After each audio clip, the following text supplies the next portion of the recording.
Welcome to celebrity fact. Brandon Fraser is an actor जो अपनी comedy movies में best performance देने के लिए जाने जाते हैं, लेकिन ज्यादातर ऑडियंस उन्हें द मम्मी फ्रेंचाइज की वजह से जानती है एंड इंडिया में भी ऑडियंस उन्हें द मम्मी फ्रेंचाइज की वजह से ही सबसे ज्यादा जानती है। तो गाइस, आज की इस वीडियो में हम आपको ब्रैंडन फ्रेजर की लाइफ से जुड़े 20 ऐसे इंटरेस्टिंग फैक्ट्स बताएंगे जो शायद आप ना जानते हो। लाइक किस मूवी के सीन को परफॉर्म करते हुए ब्रैंडन फ्रेजर मरते मरते बचे थे, एंड कैसे ब्रैंडन फ्रेजर एक बार सुपरमैन मूवी का भी पार्ट होने वाले थे, एंड ब्रैंडन को क्यों हॉलीवुड से ब्लैक लिस्ट कर दिया गया था। तो गाइस, ब्रैंडन फ्रेजर की लाइफ से जुड़े ऐसे ही और भी इंटरेस्टिंग फैक्ट्स जानने के लिए वी रिक्वेस्ट कि आप इस वीडियो को एंड तक जरूर देखें।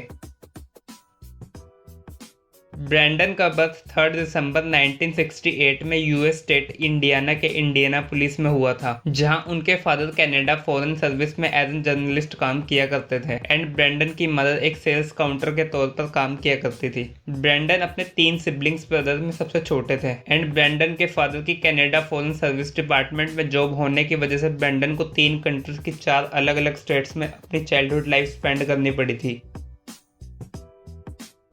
जैसा कि हमने आपको बताया कि ब्रैंडन को अपने फादर की जॉब की वजह से अलग अलग कंट्रीज में रहना पड़ता था एंड इसी दौरान ब्रैंडन को कनाडा की टोरंटो सिटी में बोर्डिंग स्कूल में भी पढ़ाई करनी पड़ी थी, जहां रहते हुए उन्हें स्कूल की तरफ से लंदन घूमने का मौका मिला एंड लंदन में फर्स्ट टाइम ब्रैंडन को थिएटर प्लेस देखने को मिले एंड थिएटर प्लेस देखने के बाद ही ब्रैंडन को एक्टिंग में इंटरेस्ट आने लगा। ब्रैंडन को जब एक्टिंग में इंटरेस्ट आने लगा तो अपनी ग्रेजुएशन के बाद उन्होंने न्यूयॉर्क के एक एक्टिंग स्कूल से एक्टिंग सीखी, जहां इसके बाद ब्रैंडन ने एमए एक्टिंग में करने का डिसाइड किया, लेकिन थोड़े टाइम बाद उन्होंने अपने इस डिसीजन को चेंज कर लिया एंड हॉलीवुड मूवीज में काम करने का डिसाइड किया।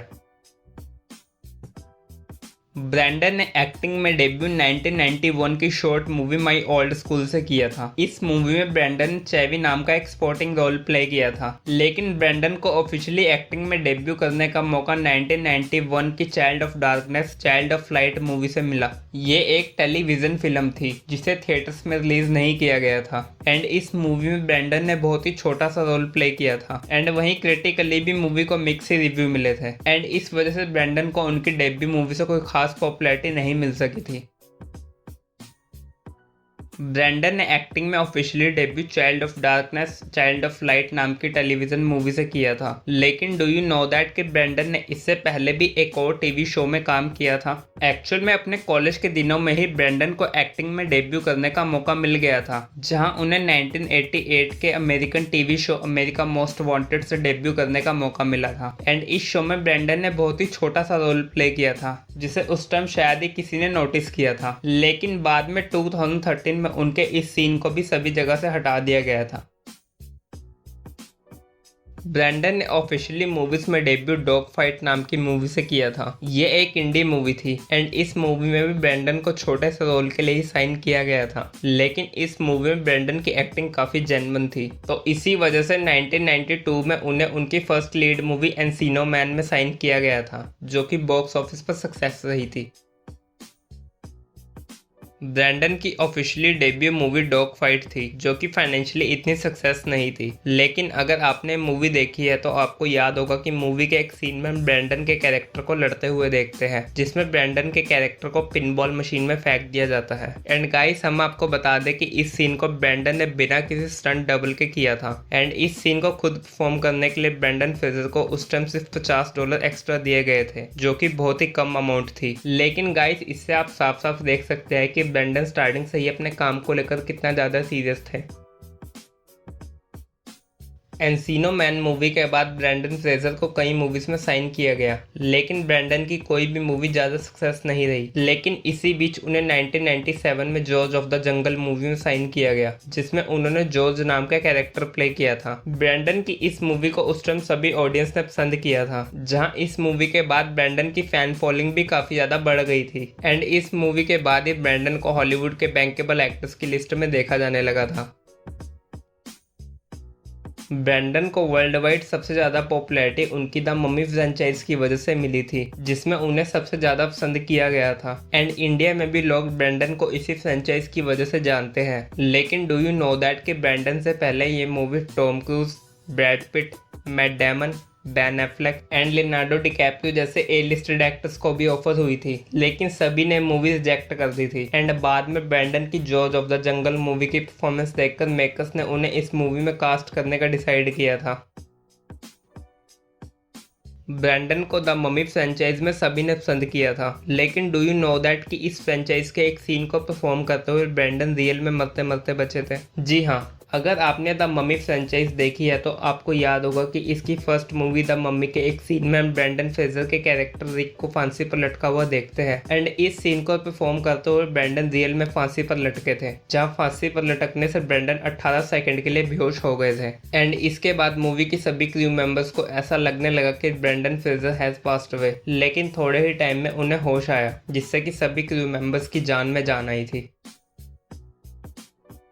2004 की क्रैश मूवी एक क्राइम ड्रामा मूवी थी, जिसमें ब्रैंडन ने रिक कैबट का रोल प्ले किया था। लेकिन क्या आप जानते हैं कि इस मूवी में ब्रैंडन फ्रेजर के कास्ट किए जाने के बाद ही मूवी के डायरेक्टर को मूवी मेकिंग के लिए 7 मिलियन की अमाउंट प्रोड्यूसर्स की तरफ से दी गई थी, क्योंकि मूवी की सभी स्टार कास्ट में से ब्रैंडन फ्रेजर ही इकलौते ऐसे एक्टर थे जिनको बैंकेबल एक्टर्स में उस टाइम देखा जाता था। एंड वहीं जब ये मूवी रिलीज हुई तो कमर्शियली मूवी बहुत सक्सेस रही थी, जहाँ क्रिटिकली भी मूवी को काफी क्लेम किया गया था, जहाँ इस मूवी को उस टाइम ऑस्कर्स में बेस्ट पिक्चर का भी अवार्ड दिया गया था।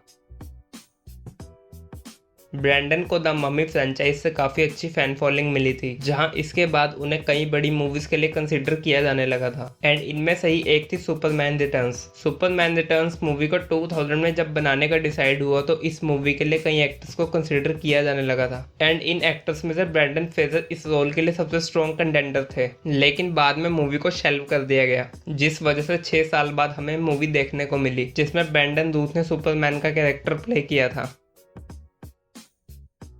ब्रैंडन फ्रेजर अपनी मूवीज में अपने स्टंट खुद परफॉर्म करने के लिए भी काफी मशहूर है, जहां आपको जानकर शायद विश्वास ना हो कि ब्रैंडन ने अब तक की अपनी सभी मूवीज में अपने स्टंट खुद परफॉर्म किए हैं। एंड इन स्टंट्स को परफॉर्म करते हुए ब्रैंडन को कई बार इंजरी भी फेस करनी पड़ी है, लेकिन इस बारे में बात करते हुए ब्रैंडन बताते हैं कि अगर मूवीज में उनके कैरेक्टर को स्टंट करने हैं तो वे किसी भी हालत में स्टंट करेंगे, चाहे इसके बाद उन्हें कितनी भी इंजरीज क्यों न फेस करनी पड़े। ब्रैंडन की अगर पर्सनल लाइफ की बात करें तो 1998 में ब्रैंडन ने एफ्टन स्मिथ से मैरिज करी थी। एफ्टन स्मिथ बाय प्रोफेशन एक एक्ट्रेस है एंड दोनों की मुलाकात 1993 में एक्ट्रेस विनोना राइडर के घर पर पार्टी के दौरान हुई थी, जहां 5 साल तक रिलेशन में रहने के बाद दोनों ने 1998 में मैरिज कर ली थी, जहां मैरिज के बाद दोनों के 3 बेटे भी हुए थे। लेकिन 2007 में दोनों का डाइवोर्स हो गया था। एंड हम नॉर्मली देखते हैं कि डाइवोर्स के बाद एक्टर्स दूसरे किसी पर्सन को डेट करना शुरू कर देते हैं, लेकिन वही ब्रैंडन फ्रेजर ने डाइवोर्स के बाद भी किसी को डेट नहीं किया, जिससे कि साफ साफ पता चलता है कि वे अपनी वाइफ को लेकर कितना ज्यादा सीरियस थे। ब्रैंडन को द ममी फ्रेंचाइज से हॉलीवुड में एक वेल नोन पर्सनैलिटी का टैग मिल गया था, लेकिन इसके बाद ब्रैंडन की appearance time to time movies में कम होती रही। जहां इस बारे में बात करते हुए ब्रैंडन ने बताया था कि 2003 में हॉलीवुड फॉरेन प्रेस एसोसिएशन के प्रेसिडेंट फिलिप बर्क ने उन्हें सेक्सुअली असॉल्ट किया था। एंड इस इंसिडेंट के बाद ब्रैंडन डिप्रेशन में चले गए थे, जहाँ इसके बाद उनका डाइवोर्स एंड उनकी मदर की डेथ होने की वजह से उनकी अपीयरेंस मूवीज में कम होने लगी। लेकिन कुछ रिपोर्ट्स का मानना है कि फिलिप बर्क के ऑफर को रिजेक्ट करने के बाद ही उन्हें हॉलीवुड से ब्लैक लिस्ट कर दिया गया था। एंड इसी वजह से ब्रैंडन फ्रेजर को आज तक किसी भी गोल्डन ग्लोब अवार्ड में नहीं देखा गया, क्योंकि गोल्डन ग्लोब अवार्ड को हॉलीवुड फॉरेन प्रेस एसोसिएशन ही प्रेजेंट करती है। ब्रैंडन को बेशक ही हॉलीवुड से ब्लैक लिस्ट कर दिया गया था, लेकिन फिर भी इसके बावजूद ब्रैंडन ने एक ऐसी अचीवमेंट अपने नाम करी थी जो उनसे पहले कोई भी अमेरिकन एक्टर नहीं कर पाया था। एक्चुअल में 2006 में ब्रैंडन को कनाडा के वॉक ऑफ फेम में ऑनर किया गया था। एंड गाइस, हम आपको बता दें कि Canada walk of fame Canada का बहुत ही प्रेस्टिजियस ओकेशन है, जिसमें ऑनर होना किसी भी कैनेडियन सिविल के लिए बहुत बड़ी बात है। And guys, if you are thinking कि ब्रैंडन फ्रेजर को कनाडा के वॉक ऑफ फेम में कैसे ऑनर किया गया था, तो गाइस हम आपको बता दें कि ब्रैंडन का बर्थ यूएस में हुआ था, लेकिन उनके पेरेंट्स कैनेडियन थे। एंड इस वजह से ब्रैंडन फ्रेजर के पास यूएस एंड कनाडा दोनों कंट्रीज की सिटीजनशिप है। एंड इसी वजह से 2006 में उन्हें इस ओकेशन में ऑनर किया गया था, जहां इस ओकेशन में ऑनर होने वाले ब्रैंडन फ्रेजर वर्ल्ड के पहले अमेरिकन एक्टर हैं। एक्टर्स की एक्टिंग पर कॉम्प्लीमेंट देना कोई नई बात नहीं है, जहां हम अब तक कई एक्टर्स को देख चुके हैं जो दूसरे एक्टर्स पर अपने कॉम्प्लीमेंट दे चुके हैं, लेकिन ब्रैंडन फ्रेजर पर legendary English actor sir Ian McKellen भी अपना कॉम्प्लीमेंट दे चुके हैं, जहां उनका मानना है कि ब्रैंडन फ्रेजर काफी सीरियस एक्टर है एंड वे खुद भी अपनी मूवीज में एक दिन ब्रैंडन फ्रेजर की तरह एक्टिंग करना चाहते हैं। एंड गाइस, हम आपको बता दें कि सर इयन मैककेलन अपनी सीरियस एक्टिंग के लिए काफी ज्यादा पॉपुलर है। एंड गाइस, अगर सर इयन मैककेलन जैसे एक्टर ब्रैंडन फ्रेजर की एक्टिंग के फैन है तो आप इससे अंदाजा लगा सकते हैं कि ब्रैंडन फ्रेजर अपनी एक्टिंग वर्क में कितने परफेक्ट है। ब्रैंडन फ्रेजर की एक्टिंग के उनके फैंस तो दीवाने हैं ही, लेकिन इस फैक्ट के बाद हो सकता है कि शायद आप भी उनके फैन बन जाए, क्योंकि हम आपको बता दें कि ब्रैंडन फ्रेजर सिर्फ एक एक्टर नहीं है, बल्कि वे एक एक्टर होने के साथ एक सिंगर भी है, जहां वे अपनी बेडाजल्ड एंड मॉन्की बोन मूवीज में सिंगिंग भी कर चुके हैं। हालांकि उनके रिकॉर्डेड सॉन्ग्स को मूवी में ऐड नहीं किया गया था, लेकिन इसके बाद भी श्योर दैट कि आप उन्हें सिर्फ एक एक्टर होने के नाते नहीं जानेंगे, बल्कि आप उन्हें एक सिंगर होने के नाते भी जानेंगे। ब्रैंडन फ्रेजर को अब तक आपने सिर्फ हॉलीवुड मूवीज या फिर यूएस टीवी शोज में काम करते हुए देखा है, लेकिन बहुत ही कम लोग जानते हैं कि ब्रैंडन ने इंडिया की मेजर इंडस्ट्री बॉलीवुड में भी काम किया है। जी हाँ, 2019 में ब्रैंडन हमें Bollywood movie line of descent में नजर आए थे, जिसमें उनके साथ रोनित रॉय एंड अभय देओल भी नजर आए थे। एंड इस मूवी में ब्रैंडन ने एक अंडरकवर कॉप का कैरेक्टर प्ले किया था, लेकिन मूवी को क्रिटिकली काफी खराब रिस्पॉन्स मिला था एंड कमर्शियली भी मूवी ज्यादा कुछ नहीं कर पाई थी। एंड गाइस, आप चाहे तो इस मूवी को G5 ऐप पर देख सकते हैं। ब्रैंडन के अगर अपकमिंग प्रोजेक्ट की बात करें तो ब्रैंडन इस साल हमें द वेल मूवी में नजर आएंगे। मूवी को 9 दिसंबर को रिलीज किया जाएगा एंड सितंबर में मूवी को वेनिस फिल्म फेस्टिवल में प्रीमियर किया गया था, जहां मूवी को सभी ने पसंद किया था। एंड कुछ सोर्सेस के मुताबिक ब्रैंडन इस मूवी में अपनी परफॉर्मेंस के लिए नेक्स्ट ईयर अपना पहला ऑस्कर अवार्ड भी जीत सकते हैं। एंड वही नेक्स्ट ईयर ब्रैंडन हमें killers of the flower moon नाम की मूवी में भी देखने को मिलेंगे, जिसमें उनके साथ लियोनार्डो डिकैप्रियो जैसे फिल्म स्टार भी नजर आएंगे। एंड वही नेक्स्ट ईयर ब्रैंडन हमें एक और मूवी ब्रदर्स में भी देखने को मिलेंगे, जो कि एक कॉमेडी मूवी होने वाली है। तो गाइस, ये थी video. Guys, we want to know in comment section कि आपको ये वीडियो कैसी लगी। एंड गाइस, अगर आप भी किसी सेलेब से रिलेटेड फैक्ट वीडियो देखना चाहते हैं तो आप हमें कमेंट सेक्शन में बता सकते हैं एंड फिर हम उस सेलेब पर जरूर एक फैक्ट वीडियो बनाएंगे। एंड गाइस, अगर आपको वीडियो अच्छी लगी तो इस वीडियो को लाइक करें, शेयर करें और हमारे चैनल सेलिब्रिटी फैक्ट को सब्सक्राइब करें। एंड गाइस, ज़्यादा जानकारी के लिए आप हमें हमारे Instagram page celebrity fact official पर भी फॉलो कर सकते हैं, जहाँ हम सेलेब से रिलेटेड फैक्ट की पोस्ट को शेयर करते रहते हैं।